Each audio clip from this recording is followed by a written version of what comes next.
한번 따라서 해주시면 감사하겠습니다. 연약한 자가 존귀함을 얻는다. 연약한 자가 존귀함을 얻는다. 훌륭하신 분들 보면은 다 연약한 환경 가운데서 인물들입니다. 그 어려움을 어떻게 극복했는가? 그 어려움들을 극복했기에 모든 이들이 존귀하게 여기는 것을 볼 수가 있습니다. 디모데도 힘들고 어렵지만은 하나님의 일, 그리스도의 일을 먼저 생각하는 삶이었다라고 바울은 소개했고, 또한 에바브로디도도 자기가 죽을 병에 걸렸다 할지라도 그리스도의 일을 위해서 성도님들에게 유익함을 주기 위해서 살았던 에바브로디도, 그 병들어 있는 가운데에서도 자기 몸을 아끼지 아니하고 하나님의 일을 위해서 쓰임 받았다라는 것입니다. 바울은 에바브로디도에 대해서 그는 나의 형제요, 나의 형제다, 즉 삶을 함께 나누는 에바브로디도라고 이야기하고 있습니다. 또한 함께 수고한 군사요, 생명의 삶의 죽음이 왔다가는 그 전쟁 가운데서도 함께 나누는 삶. 그 다음에 나의 필요를, 사도 바울의 필요를 돕는 자였다라고 이렇게 표현하고 있습니다. 그래요, 진짜 이 머나먼 이국 땅에서 형제와 같은 친구가 있다면 큰 기쁨이 될 것입니다. 언제 헤어질지는 모르지만은 함께 나누고 있는 그 순간 내 마음을 다해서 사랑을 하고 내 마음을 다해서 돕는 모습이었다면 아마 마음속에 남아있을 것이고 그리움이 있을 것입니다.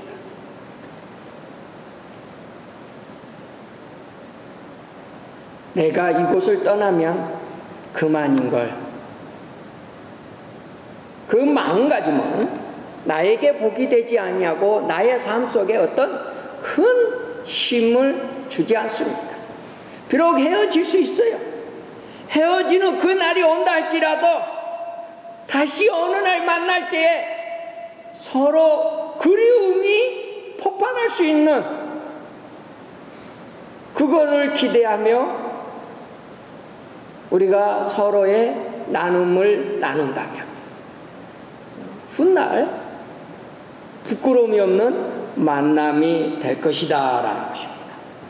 사선을 넘는 그런 모습, 진짜 내가 저 친구를 도와줌으로 말미암아 망할 수도 있고 손해볼 수도 있다.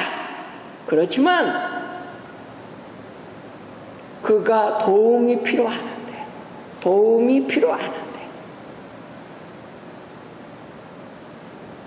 하면서 그 동료의 도움을 주며 관계를 갖는다면 틀림없이 하나님의 천국이 저절로 이루어지고 있다는 것을 생각을 해봅니다. 이 에바브로디도는 인정받는 분이었다. 그 존귀한 삶이었다. 어떤 것을 통해서 존귀한 인물이 되었는가? 지난주에 제가 말씀을 드렸습니다.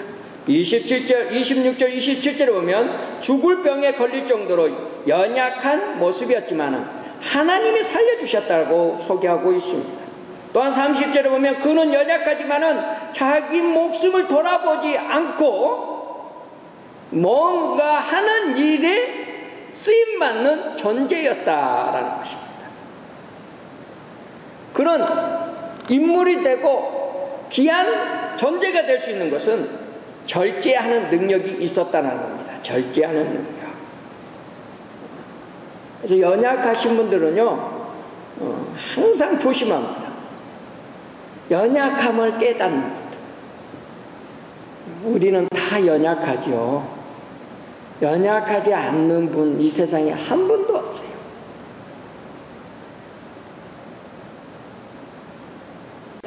이 세상 모든 분들 다 연약합니다. 그 연약함을 느끼는 분들은 어떤 힘이 있느냐? 절제할 수 있는 능력이 있다는 것입니다. 장세기에 에노스, 셋의 아들입니다. 이 셋은 하나님 앞에 아벨, 그러죠. 아벨이 예배를 잘 드렸어요. 하나님 앞에 예배를 잘 드렸더니 하나님이 그 아벨의 예배를 받아주시고 가인의 예배는 받지 않았다고 그랬어요. 가인과 아벨이 함께 예배를 드렸지만은 아벨의 예배는 하나님이 흡양하시고 가인의 예배는 하나님이 받지 않았다는 것입니다. 자기 예배가 하나님께 드려지지 아니한 것을 느낀 가인은 왜 내 예배가 거절됐는가? 이건 다름이 아니라 저 아벨 때문이야. 아벨 때문이야. 아벨을 쳐 죽입니다. 현재도 마찬가지입니다. 여기 다 함께 예배를 드리지만은 하나님 앞에 연락된 예배가 있을 것이고 또한 하나님 앞에 제대로 마음이 드려지지 않냐는 분이 없잖아 있을 것입니다. 그 예배가 하나님 앞에 드려지지 않는 마음이라면 틀림없이 누군가를 지금 원망하거나 불평하고 있을 수가 있어요. 그래서 아벨이 가인으로 말미암아 죽임을 당하고 아벨을 대신해서 하나님이 셋을 보냈습니다. 그 다음에 그 하나님이 보낸 셋을 통해서 에노스가 태어났지요. 그 에노스라는 이름이 연약하다라는 뜻입니다. 근데 연약한 분이었지만은 그는 하나님의 이름을 부르는 최초의 사람이었고 하나님의 이름을 찬양하는 인물이었다라는 것입니다. 이곳에 계신 성도님들, 연약한 분들은 자기 삶에 절제 능력이 주어집니다. 근데 그 연약함을 깨닫지 못하신 분들은 자기가 천년 백년 살 거냐 당당하게 사는 모습. 그리고 나중에는 땅을 치며 후회하는 것을 볼 수가 있습니다. 이곳에 계신 우리 성도님들, 우리의 삶 속에 부족함이 있습니까? 어려움이 있습니까? 그것이 나를 복되게 하고 나로 기도하게 하고 나로 많은 사람들에게 어떤 존재인가를 알릴 수 있는 기회다라는 것입니다. 혹시 또한 우리 주위에 연약하신 분들, 그 연약하신 분들을 생각할 줄 알아야 돼요. 나도 힘든데 아닙니다. 내가 힘들지만은 나보다 더 힘든 분을 생각할 줄 알고 나보다 더 힘든 분을 위해서 기도할 줄 알아야 합니다. 그 삶이 훗날에 존귀한 삶으로 자기 스스로 자기 자신을 평가하고 온 식구가 또한 온 친구들이 인정해주는 날이 온다라는 것입니다. 이곳에 계신 우리 성도님들, 매사에 하나님 앞에 기도하며 연약함을 극복하고 하나님께 감사함이 있는 삶이 되시기를 주의 이름으로 축원합니다. 그 다음에 두 번째는 이 연약하신 분들이 존귀하게 쓰임받는 데는 환경에 적응을 잘한다. 환경에 적응하는 믿음을 가지고 있다라는 것입니다. 지난주에 제가 우생 마사라, 말은 살고 소는 살고 말은 죽는다. 저 홍수가 나면 말은 죽는데요. 그 이유는 살려고 허부작허부작거리다가 물살에 그냥 떠나다가 죽는데요. 하지만 이 소는 홍수가 나면 물이 흘러가면 흘러간 대로 그냥 가만히 있는데 그냥 중심이 없고 가만히 흘러가다 쭉 가다가 어느 날 발이 좀 낮은 곳에 닿으면 일어나고, 또한 소는 그래서 그 흐르는 물에 홍수에 맡김으로 말미암아 소는 산다고 그러더라고요. 비록 이 세상의 삶이 힘들고 어렵다 할지라도 살아보려고 그냥 발버둥 칩니다. 수단과 방법을 가리지 아니하고 내 이익을 위해서 나를 더욱 어떻게 아름답게 하고자 뭔가 얻기를 위해서 싸우고 몸부림칩니다. 훗날 보면은 자기가 지쳐가지고 다 포기하는 그런 분들을 볼 수가 있습니다. 우리는 하나님이 아닙니다. 우리는 연약한 존재들이에요. 하나님은 모든 것을 할 수 있지만은 우리가 할 수 있는 것은 우리는 아무것도 할 수 없다는 거예요. 아무것도 할 수 없는 존재들로서 우리는 그냥 흘러가는 과정 속에 모든 주권을 하나님 앞에 맡기며 하나님께서 협력하여 손을 이루어 우리로 헛되지 않는 삶으로 축복하실 것이라는 것을 믿고 살다 보면은 하나님은 하나님으로서 우리를 그분의 자녀들로 굳건히 세워주시는 줄로 믿습니다. 우리나라를 지금의 3세대의 인생론이다라고 어떤 분이 설명을 하셨더라고요. 그래서 우리나라는 3세대에 살고 있는데 첫 번째 세대는 어떤 세대인가? 생존의 시대, 6.25와 쿠데타로 말미암아 경험하신 분들, 진짜 그 한국 전쟁 시대 때 먹을 것도 없고 공부할 수도 없고 또한 해주는 사람도 없고 도와주는 사람도 없습니다. 요런껏 그냥 살아가는 겁니다. 그냥 요런껏 흘러가는 대로 그냥 살아가는 거예요. 어떤 의욕도 없습니다. 그냥 다친 대로 그냥 살아가는 거예요. 그 당시 때는 할 수 있는 건 아무것도 없었습니다.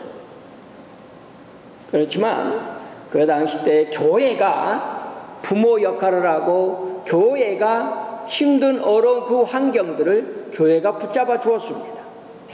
그 계기로 말미암아 한국 교회는 크게 부흥을 되고 기초를 잘 닦는 계기가 되었죠.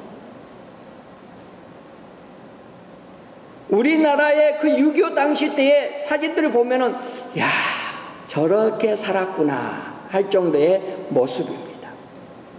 그 다음에 두 번째 시대가 어떤 시대인가? 생활의 시대, 경제와 산업이 발달했던 시대입니다. 기본적인 의식주 문제가 해결되었던 시대. 그때는 이제 사람들이 다 도시로 몰려들고 도시화가 됐죠. 경제적으로 크게 성장을 했습니다.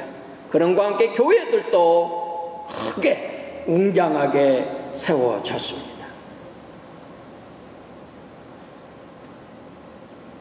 또한 그 다음 세대는 바로 행복의 시대. 경제가 발전하고 모든 것이 이제 풍요로움을 느끼다 보면서 행복을 추구하는 행복의 시대가 되었습니다. 산업이 발달하고 경제가 발달했지만은 발달하면 발달할수록 우리들의 마음에 행복함이 오고 어떤 기쁨이 올 줄 알았지만은 이 행복의 시대는 날로 마음이 삭막해지고 마음이 더욱 상처를 받는 그런 공허함을 얻는 것을 볼 수가 있습니다.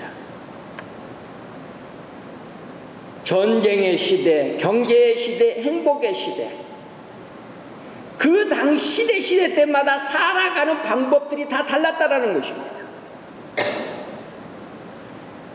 뭔가 해보고자 하는 의욕, 살아보려고 하는 의욕, 될 것 같은 욕망,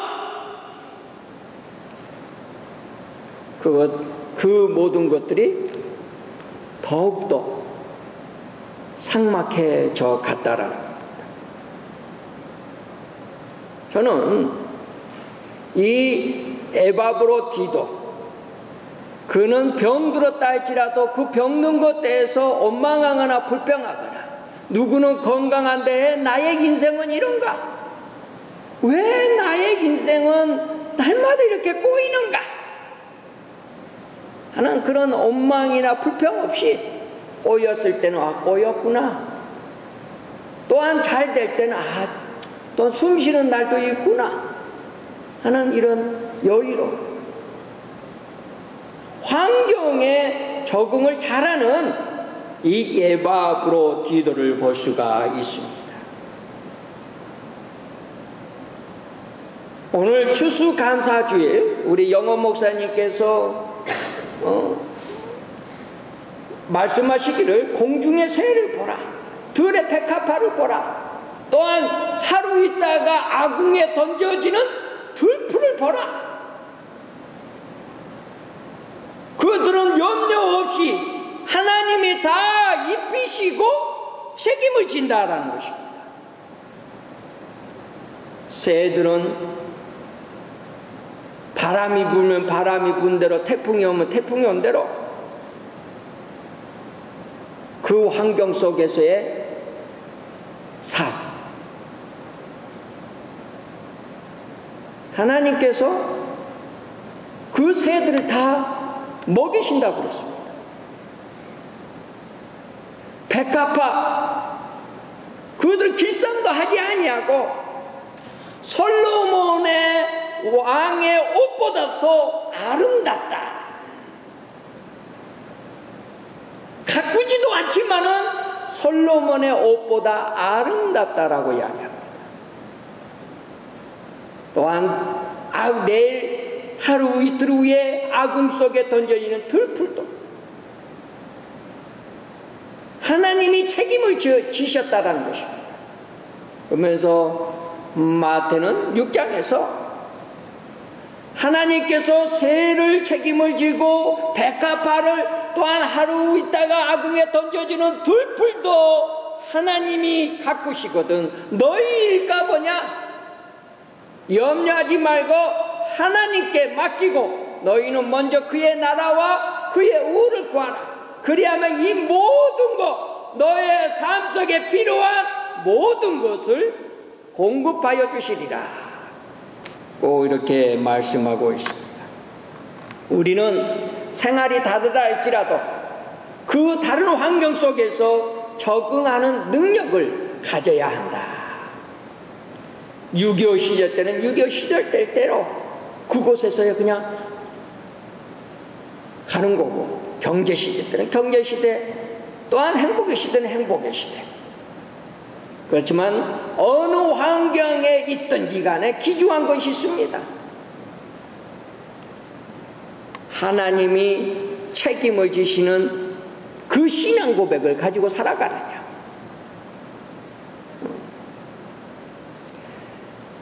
우리는 믿음을 가지고 모든 환경들을 극복해야 하는 것입니다.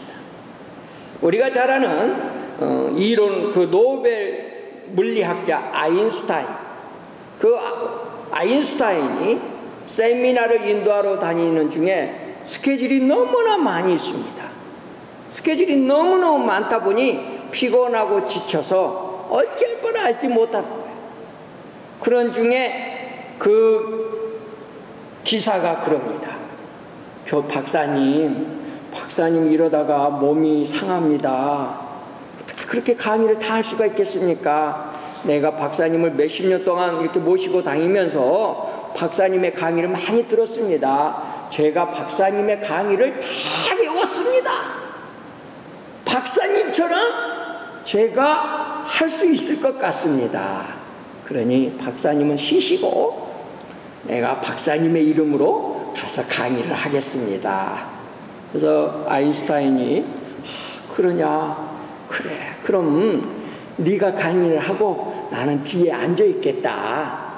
그래서 아인슈타인 그 기사가 강의를 쫙 했습니다. 아인슈타인이 들어보니까 진짜 토시 하나 틀리지 않고 손짓 발짓하는 그 모든 액션이 다 아인슈타인하고 똑같은 거야.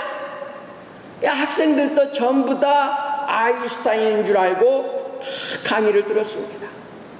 강의가 끝나고 난 후에 그 강의를 들었던 박사님 한 분이 질문을 합니다. 박사님, 질문이 있습니다. 그러시냐고 질문을 그럼 하시라고 질문을 쫙 하는데 이 기사가 답변할 수 없는 질문이야. 그래서 기사가 그런 거 아니에요. 그러시냐고. 제가 피곤하니 아마 내 기사가 지금까지 나를 따라 이렇게 강의를 듣고 다녔으니 아마 제 기사가 답변을 잘 해줄 겁니다. 그래서 아인슈타인 박사님 보고 나오셔서 이 질문을 답해 줄 수 있습니까? 오셔서 좀 답변해 주시라고. 그래서 아인슈타인이 올라가서 기사로서 그 질문을 답변했다는 그 예화가 있더라고요. 그래서 참 그 기사도 환경에 적응하는 특별한 그 처세수. 또한 아인슈타인도 그 어려운 난간에서 잘 적응을 해내는 그런 모습을 볼 수가 있습니다. 그래요. 우리가 알고 있는 고정관념, 우리가 지금까지 경험해왔던 그 모든 사항들, 이렇게 해야 돼, 이렇게 해야 돼, 나름대로 다 정답들이 있습니다. 그런 정답이 있다 할지라도 그 정답 속에 우리가 또한 우리의 삶이 뒤틀렸다면, 또한 어려움이 왔다면 우리는 그 가운데서 적응할 수 있는 믿음, 적응할 수 있는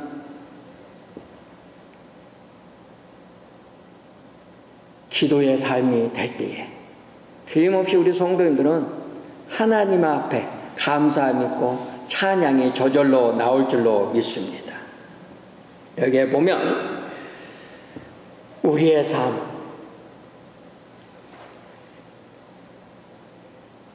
질병으로 말미암아, 경제적으로 말미암아, 또한 누구로부터의 받은 상처로 말미암아 갖가지 이루 말할 수 없지요.